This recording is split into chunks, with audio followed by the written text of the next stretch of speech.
So I started my Etsy shop about a year and a half ago, and since then I managed to get 3,000 sales and over $40,000 in revenue. But before I could get to that point, I had to get my first 100 sales first. And to be honest, the first 100 sales were by far the hardest. You can think of an Etsy shop like pushing a really big heavy boulder. In the beginning, when it's standing still, you're gonna need to put in a lot of work just to push it a little bit. But as you keep pushing, it's gonna start building momentum to the point where it starts rolling by itself. So yeah, most people struggle with these first 100 sales because it requires so much effort to get to. But if you can get past this point, it's going to get easier and easier to the point where you don't have to work for every single sale anymore. Today, I'm going to be sharing all the things that really helped me get my first 100 sales and beyond. And if I was starting all over again today, this is exactly what I do. So let's move right into step 1, which is getting your first 10 sales. So this might seem obvious, but before you get to 100 sales, you need to get your first 10 sales first. And the reason I'm focusing on the first 10 sales is because I think it's way different than the 90 that comes after that. When I put myself in the shoes of a customer, if I see a store that has 0 sales, it gives me a completely different impression than when I see a store that has 10 or 15 sales. When I think about it, I think the main reason for this is that nobody wants to be somebody's first time. For example, imagine you're getting a tattoo or even just a haircut. Would you want to be somebody's first client? Probably not, right? Most people are looking for somebody that has at least some kind of experience. So if you're stuck at this point where you have 0 to 10 sales, I really recommend doing what I did, which is asking friends and family. So yeah, after I launched my sticker shop on Etsy, I asked my real life friends and family if they'd like to buy some. And I think it was actually a really good experience because it helped me practice selling. In the beginning, especially if you're starting a business for the very first time, it's really good just to get some experience selling. You'll learn the basic stuff, like how to describe your product to a customer, how to talk about the benefits or the features or how they could use it. I think it's really good just to get some real life experience, which is something you can later translate onto your Etsy shop online. And another reason to start with friends and family is it can help you validate your idea. When you start with family and friends, you're in a safe environment where you can ask for honest feedback. You can ask them what their honest opinion on your product is, like good or bad. And I just want to say that you have to be a little bit careful here because they're gonna want to be nice to you. Like they might sugarcoat the truth just a little bit. So it's really important to ask the right questions. Like if you're starting a candle shop, you don't want to go up to your mom and be like, "Mom, do you like this candle that I made?" Like of course she's going to say yes, right? But if you ask your mom questions like, "Hey mom, when was the last time you bought a candle? Did you buy a candle for yourself or was it a gift? Or what are the things you look for when you're buying a candle? Like is it the smell? Is it the jar? Is it only the price?" Like if you're asking those types of questions and you're really listening to people's answers, you can get some really useful insights that might be applicable to your own store. And another thing I want to touch on is just because you're asking your friends and family, that doesn't mean that they have to say yes. Like you're not entitled to sales just because they're friends and family. Try not to get mad if they don't want to buy your product. Like it's their money, they don't have to give it to you, right? And you have to remember what this is for. Like you're trying to validate the market. If you're having a hard time selling your product to people who actually know you, you might have an even harder time selling to people who are actually strangers. So that's something to think about for sure. Okay, so now hopefully you managed to get your first 10 sales. It's time to move on to the remaining 90, which brings us to step 2, which is making sure your shop doesn't look abandoned. People get a little wary if they see a shop might not be active. Like if a store doesn't look active, they might be worried that if they actually do place an order, they might never get it. As you grow and you start to get steady sales, you'll also start to get steady reviews. And those reviews are proof to potential customers that your store is active. But in the meantime, before you get to that point, you want to make sure that there's no doubt in your customer's mind that you're an active shop and that if they make an order, you're gonna ship it out right away. The first way to do that is to have an active social media account, like an Instagram or TikTok or whatever. For some customers, it's actually gonna be the first thing that they check. So if you're on Instagram, you always want to make sure that you're adding new posts and new stories just so customers can see that you're open for business. Another thing that you can do to make your store seem more active is to keep adding new listings. I see a lot of people asking why they aren't getting any sales, and when I take a look at their shops, I'll see that they have like a very low number of sales, like 0 to 5, and they only have 1 or 2 listings. Like imagine going to a candle shop and they only sell one type of candle. If you're trying to be a serious business, you really need a catalog of products for customers to choose from. Like I'm not saying you need hundreds of listings right off the bat, but I think a good place to start is around 10, which is what I did, and I think that's what Etsy recommends on their site as well. So I recommend starting there. So hopefully by now the ball is rolling a little bit for your shop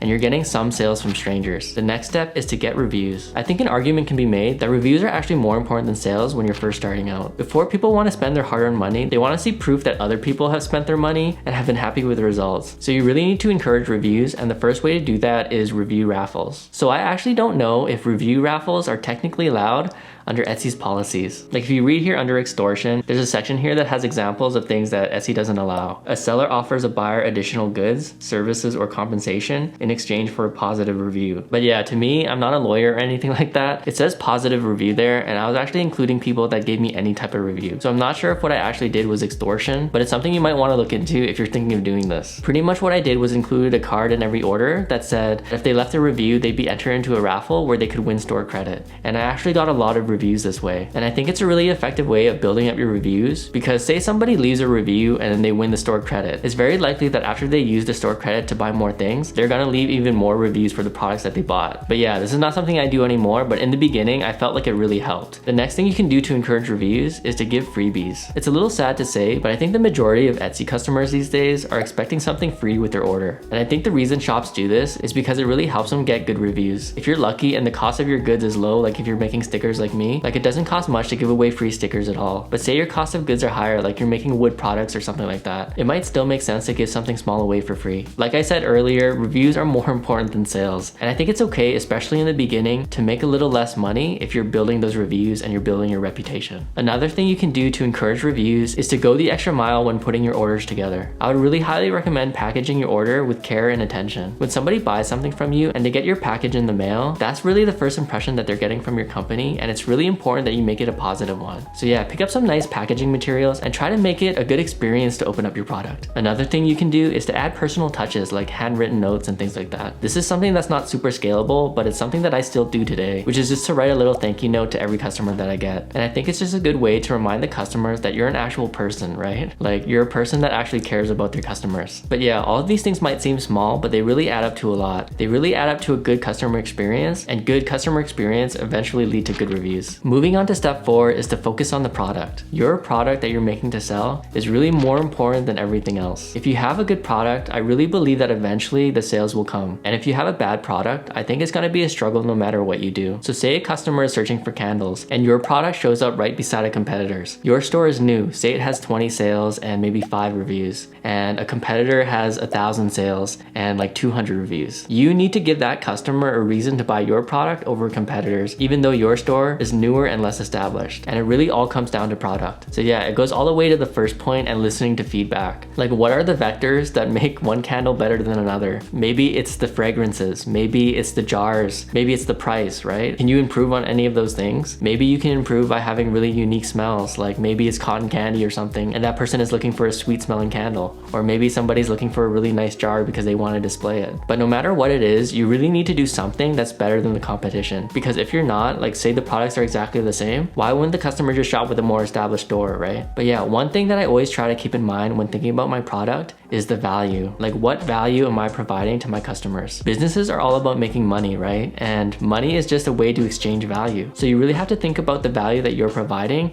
in exchange for that money to make it a fair trade. You really don't want to be taking somebody's money and then giving them less value in return. Like that's not going to result in a long-term business. But yeah, I think the toughest thing about starting a business and getting those first 100 sales is that most people expect progress to go up in a straight line, but it really doesn't. It's really more of an exponential curve because the beginning is so difficult. Like after your first 100 sales, you'll find your next 100 to be way easier. And it's the same with your first 1,000 sales and your next 1,000 sales. But yeah, in the beginning, you'll work really hard, but you won't see the results that you want because your expected results don't match your actual results. I've seen some charts around the internet that explain this, and they call it the valley of disappointment. So yeah, if you're in this valley of disappointment, don't give up. Like just keep trying, keep experimenting, and keep improving until you find something that works. If you like this video, you might like the one that I made on SEO. SEO is another really important aspect of your business because it helps your products get found in the first place. If you're checking your analytics and your stats and you're not getting many visits to your store, it could be because your SEO is not properly optimized. If you're interested in the video, I'll link it up right over here. But yeah, that's it for the video, guys. Thanks so much for watching.